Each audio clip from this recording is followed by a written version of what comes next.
Something in Mississippi's water stinks, and in more ways than one. This past week, Mississippi's Public Utilities Commission held a session where they listened to complaints and comments from the public, and pretty much every single one of those revolved around a new company called Great River, who's bought up many of Mississippi's smaller water companies.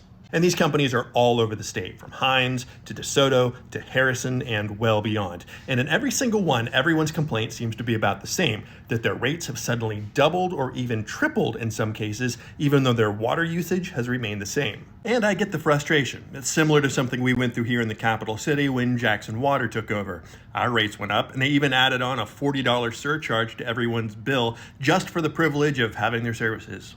And despite the additional cost, most people say that the quality of service has not improved. If anything, it's plummeted. More boil water notices, dirty or foul-smelling water, and basically a complete absence of customer service. If you check the Better Business Bureau website, there's a whole lot of complaints on there as well. Folks complaining about skyrocketing rates, a lack of customer service, and if they need anything done, the workers have to come from a hub that's sometimes hours away. And because it's a public utility, you're kind of stuck with it because there's not exactly competition you can go to. I mean, the only option you really have is to just go without running water. The company that's taking most of the blame for this is the one called Great River, and that's the one that came in, bought 26 Mississippi water companies, consolidated them all under one roof, and then jacked up the prices. All under the sales pitch of coming in to rescue us from a hopelessly outdated system. And all with the blessing of Mississippi leadership. But here's where it gets a little interesting. See, Great River isn't a standalone company. It's actually a small part of a much larger company, one called Central State Water Resources. It's a for-profit, private investment company, and the story is pretty much the same in every state they go. They move in, they buy up dozens of smaller water companies, they consolidate all of them under one roof, then they raise the water rates for everybody with the explanation that it costs money to upgrade. And Mississippi is not the first place we've seen them do this. Take Missouri, for example. About 8 years ago, they did the exact same thing. Moved in, bought all the small companies, raised the rates.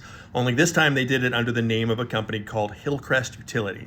In fact, as part of that acquisition, they got taken to court because the loan that they used to purchase all of those smaller Missouri companies came with such a high interest rate, and they were passing that expense on to their customers. In other words, the previous pipes may have been old and in need of repair, but it's hard to find anybody that doesn't want to go back to that over what they have now.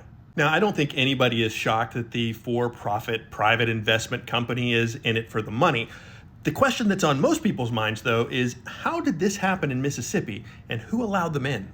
And why did they allow them in after seeing what happened in all the other states? And that leaves us with a lot of other questions. Was this a matter of corruption? Was it a song and dance that our commissioners just fell for? Or did they think that we were somehow special and what had happened to the other states couldn't possibly happen here? One thing I do know is that this whole case makes it even more worrisome that the state of Mississippi wants to take those public commissioner positions and make them appointed positions instead of positions where we elect our representatives. Commissioner Mike Cheney is pushing for the idea because he believes that this will eliminate the appearance of corruption or the possibility of corruption, since there won't be any financial contributions being made directly to the commissioners. And instead of us, the voters, deciding who sits at that table, the governor would select all three positions. The only problem is that currently in Mississippi, there's still nothing stopping the governor from appointing someone to a position like this as a thank you for a campaign donation. Essentially, this means that if a outside company does want to go the corruption route, they no longer have to buy 3 public commissioners, they only have to buy 1 governor.